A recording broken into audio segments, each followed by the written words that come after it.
Buenos días a todas y a todos. Quiero compartir con ustedes mi columna que fue publicada en El Tiempo el pasado 23 de septiembre. El título es Dictadura, horizonte histórico del uribismo. 2 años después de haberse iniciado este gobierno, no deja de sorprender que aún haya personas que crean que la solución a la grave crisis política que atraviesa el país sea que Duque se aparte de Uribe. Pensaba que en estos 2 años habíamos entendido que Uribe había escogido a Duque por sumiso y por su carácter moderado, es decir, porque no es grosero ni patán como muchos de sus copartidarios. Solo podía ser Duque porque la correlación de fuerzas no daba para más. No podía ser alguien como Fernando Londoño, por ejemplo, quien abiertamente llamaba a hacer trizas los acuerdos. Pensaba que habíamos entendido que la ya célebre moderación se refería a la personalidad de Duque y no al proyecto político que encarna y en el cual cree fervorosamente. Como veremos, no había lugar a engaños. En el 2003, la Plataforma Colombiana de Derechos Humanos, Democracia y Desarrollo publicó un informe sobre el primer año de Uribe. En uno de los artículos del informe, el colectivo de abogados José Alvear Restrepo advertía que las reformas constitucionales efectuadas o previstas hasta ese momento por el gobierno Uribe se proponían, abro comillas, modificar la estructura misma del Estado, incluida la Administración de Justicia, afectando los avances constitucionales de la Carta del 91, recortando elementos del Estado Social de Derecho y buscando colocar todas las instituciones, incluso la rama judicial, bajo la dirección del Ejecutivo. Reforma política, reducción del Congreso, supresión de organismos de control como las personerías y las contralorías y reforma a la Administración de Justicia en función de profundizar el conflicto, de involucrar a la población y a todas las instituciones en la llamada guerra contra el terrorismo y guerra contra las drogas. Casi 20 años después, la revista Semana, de manera cínica, muestra cómo Iván Duque, calladito, se está quedando con todos los factores de poder. Fiscalía, Procuraduría, Defensoría, Contraloría, y ahora tienen la mira al Banco de la República y a la Corte Constitucional. Es decir, su gobierno sigue el mismo camino que siguió el de Uribe. Transitamos hacia una dictadura y lo que debería ser un escándalo es visto como un chiste. De hecho, la misma plataforma de derechos humanos que lanzó el informe sobre el primer año del gobierno Uribe acaba de publicar un balance sobre los 2 años del gobierno Duque. En este se observa la misma tendencia autoritaria del gobierno de su mentor, agravada por el uso de las facultades extraordinarias para enfrentar la pandemia. Hay que sumarle a esto el desconocimiento del equilibrio de poderes y la violencia de la independencia judicial en el caso Uribe. Por eso nos sorprende que frente a la masacre del 9 y 10 de septiembre al gobierno no le interese reformar la policía, a pesar de las evidentes violaciones a los derechos humanos. Y es que el problema va más allá de la violencia policiva. Es el tipo de Estado que necesita el uribismo para impedir el cambio social, un Estado destructor. Si hace casi 20 años ya sabíamos lo que significaba el régimen uribista, ¿por qué algunos creyeron que con Duque cambiaría de rumbo? Puede deberse a la falta de conocimientos e ingenuidad de algunas personas, pero creo que a otras las mueve una estrategia deliberada que busca aplazar los cambios estructurales que el país necesita.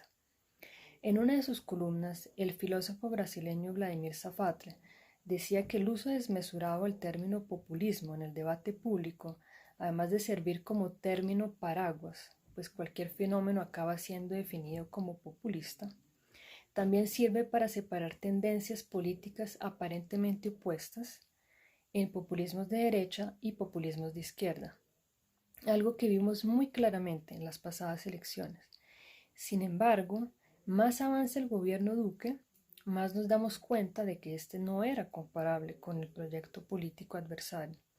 Al hacer esta equivalencia, analistas, periodistas y políticos que desean situarse en el centro del espectro político normalizaron la extrema derecha.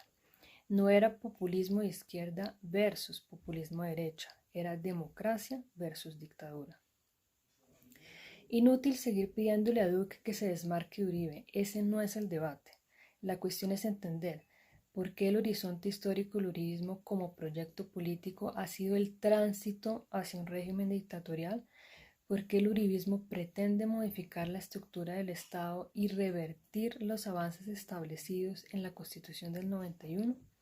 ¿Por qué pone permanentemente en entredicho los principios democráticos? Dejen de decir que el uribismo está desconectado, que no entiende o que no ve. Sí entiende y sí ve, pero su objetivo nunca ha sido ampliar la democracia, sino destruirla. Y para concluir, quisiera decir algunas cosas sobre las razones que me llevaron a escribir esta columna. Esta columna surgió a raíz de escuchar a muchas personas, opinadores, políticos, periodistas, después de 2 años de haber iniciado este gobierno, seguir diciendo que el gobierno de Duque no tiene rumbo, que no tiene norte, que él no ve, que no escucha, que está como perdido. Pero si uno se pone a pensar, es claro que él no tiene norte y está como perdido con respecto a los que nos habíamos trazado como norte el cumplimiento del acuerdo de paz. Pero con respecto al proyecto político al que él pertenece y en el cual él cree, pues él lo está cumpliendo a cabalidad.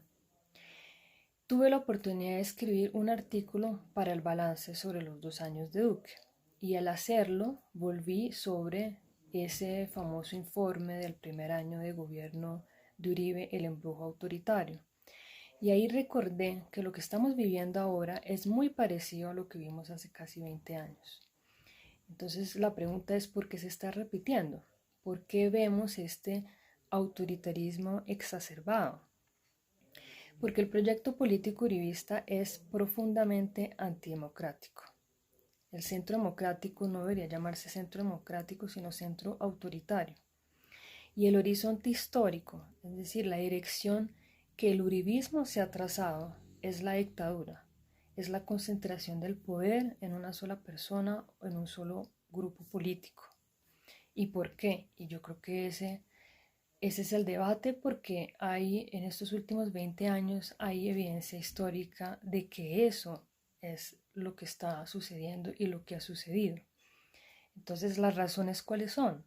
Pues es para garantizar la impunidad, porque el uribismo es un proyecto político que está vinculado al narcotráfico y al paramilitarismo, y es el que ha impedido por todos los medios posibles el cambio social en Colombia, porque eso significaría para los que pertenecen a ese grupo político perder privilegios.